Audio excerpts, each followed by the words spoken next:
Hey y'all, so I decided after many different variations of my tool belt setup that I'll do a video on it.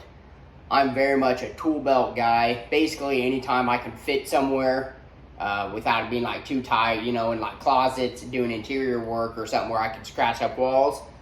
Basically anytime that I can comfortably wear a tool belt, I'll have one on.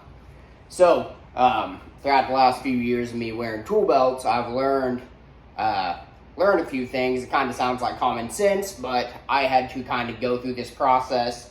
So maybe I can help you guys think through kind of your tool belt setup before spending a load of extra money trying different stuff. You might be able to save some money in the long run. So I wanted to say, just because you get everything to fit in your tool belt, not right now, girl. Shadow's wanting to play with me. Hi, girl. Just because you get all your tools in your tool belt does not mean it's practical or efficient. See, right here, I'll show you an example of a tool belt setup that I've tried. I have nothing on the sides. It's super slim. It's nice and comfortable. You can see I got all my I'll call it everyday carry tools right here. It's really nice because it's so slim, minimal, like you can carry boards on the side without it, interfering and stuff. Super sleek, it's nice, but, and I can reach some things totally fine. Speed square, you kind of feel around a little bit.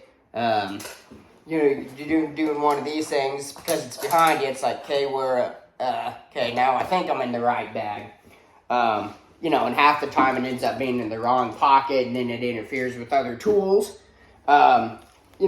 So let's just say, I don't know, this little pry bar here, right? Pulls out really easy.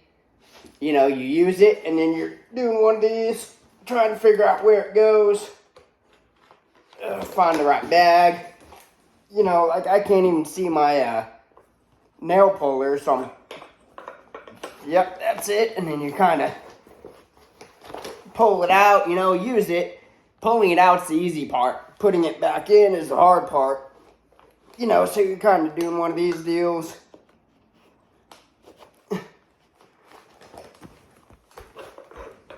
There it is. Wizard. Move your big butt. So, my point is, just because everything fits in a tool belt and looks really nice does not mean it is practical in use. So, I'll switch up my tool belt setup to another setup showing the exact same tools and show you the efficiency differences. But before I do that, I'll show you guys I'm going to use the same tools. I got my hammer, my blade, little flat bar, torpedo level, snips,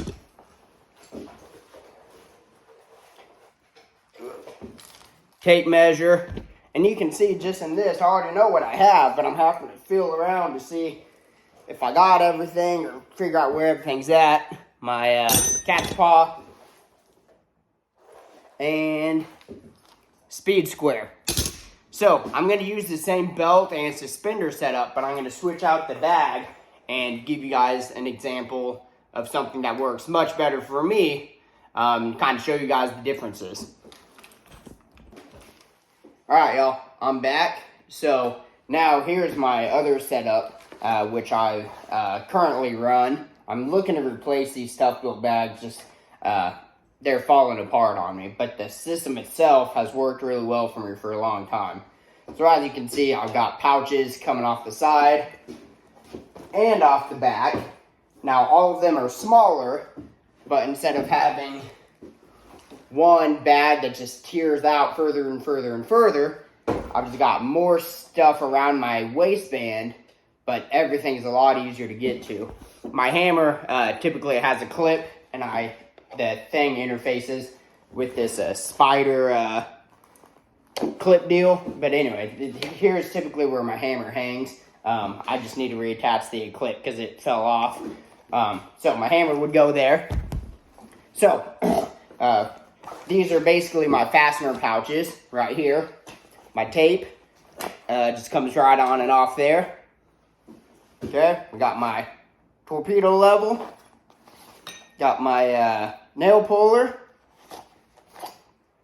flat bar, utility knife, pencil,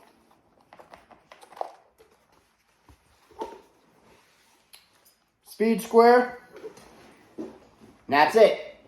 You can see how easy everything is to go right back on. It's all the same tools. It's just the layout. You know, it's like, I need my level. Boom, right there. Right back in. Super quick. There's very minimal trying to fiddle around, figure out where stuff's at. Typically, everything just goes right back in place. No issue, right? These bags are a little worn, so they're torn up, so some of the stuff gets snagged and stuff. That's not a... but anyway, so anyways, with all this being said is, just because everything fits and looks nice in one bag doesn't necessarily mean in practice it's a good idea. Now, you could take a pouch like this, put it on your side, and then you can still easily access everything. But then you just have, you know, it all depends on what you're doing. Me, I do a large variety of things, from flooring to decking to siding. I'm all over the place in the stuff that I do. Some interior work. So I need a versatile setup that I can do a lot of different things with. And so I've tried a lot of different tool belt setups, and something like this is definitely what I'm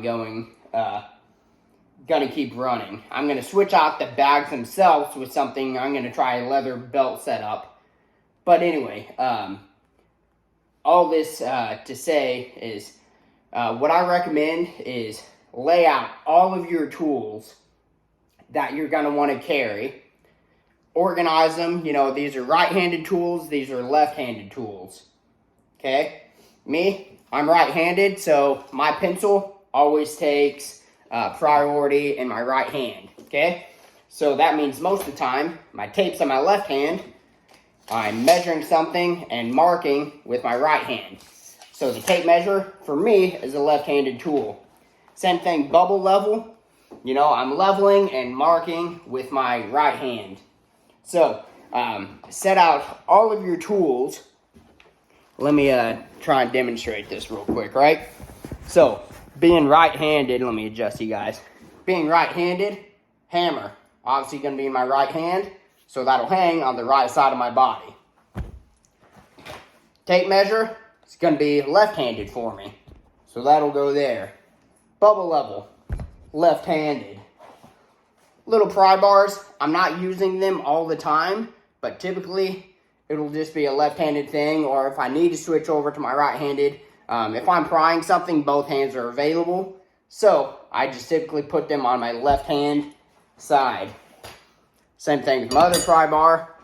Speed square, same principle as my tape measure, is if I'm marking something, I'm going to be writing with my right hand, so this is a left hand grab item. And if I'm cutting something, it's going to be with my right hand. And if I'm using my right hand, obviously I'm not going to be wielding my hammer at the same time. If I'm cutting, it'll be a right-handed tool. So that'll go on the right side. And I think that's it. So here's just a quick layout. For me, you got left-handed tools, right-handed tools. So with all that being said, I recommend sitting down, laying out all of your tools, planning out right-handed tools, left-handed tools, and think through the process of, okay, I need a sleeve for my speed square. How do I want my hammer? You know, am I going to attach it to my suspenders? Is it going in a hammer loop? Is it going in a sleeve? Just think about every step. Okay, do I have a slot that I can put this? Now, if I do have a slot that I can put this, say right here, you can see even when it's not on me, it's not easy to get in there. Just because there's a slot that gets in there that it can fit in doesn't mean that it's easy. But just think through every step of the way with all of your tools. Okay, I want this on my left hand. Where do I want this on my left hand side? How easy is it going to be to pull out? How easy am I going to be able to put it back in? You wear jackets and stuff in the wintertime, it's even harder to see behind you. So, all this to say, lay out your tools, think about what you're going to be doing, and think, okay, this tool goes here, this tool goes here. So, anyways, I mean, that's basically the gist of it. I just kind of wanted to show you guys some thought processes that I've went through, different iterations of my tool belt. I'm very much, I don't like big bags, and especially just open bags that I just dump a bunch of tools in. I can't stand that. Every one of my tools needs its own spot that's isolated from everything else. I can't stand fishing around in bags trying to find a specific tool when it's mingled in with other tools. So, you know, I mean, you could use a big bag like this and throw all your tools in it. You know, you can do something like that, but then you're fishing around trying to find one thing, you know, you pull it out and then you pull out other tools with it. So, all of this is just personal preference. I'm just sharing with you guys some of my different experiences, my thoughts, you know, just a good way to think through beforehand. So hopefully you can save yourself from buying multiple different tool belt setups. You know, you can just sit there and think, okay, I already know this will fit this tool, this will fit this tool, so on and so forth. Instead of, oh man, this is annoying, now I got to go buy something else because I didn't think about that. Start with your tools that you know you're going to carry. Think about where you're going to carry them on your tool belt, and buy pouches to fit each specific tool. It's almost just like building your own tool belt in your head. You know, go to the hardware store, Lowe's, Home Depot, whatever. And I've done this a lot. To where you just sit there, look at the different offerings they have of different belts, pouches, so on, and plan accordingly. You know, every trade's going to have a little bit different requirements, different pouches, setups, so on and so forth. This is just the process that I use, and this is what works for me. So anyways, thanks for watching, guys.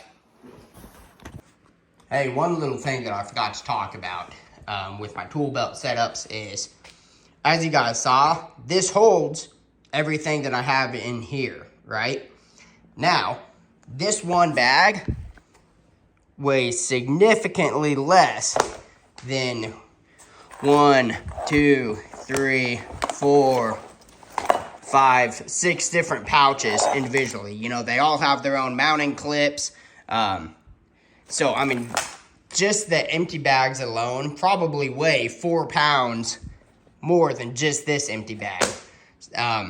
The more that you add, you get more organization, and I say more efficiency because you know exactly where your tools are going to be.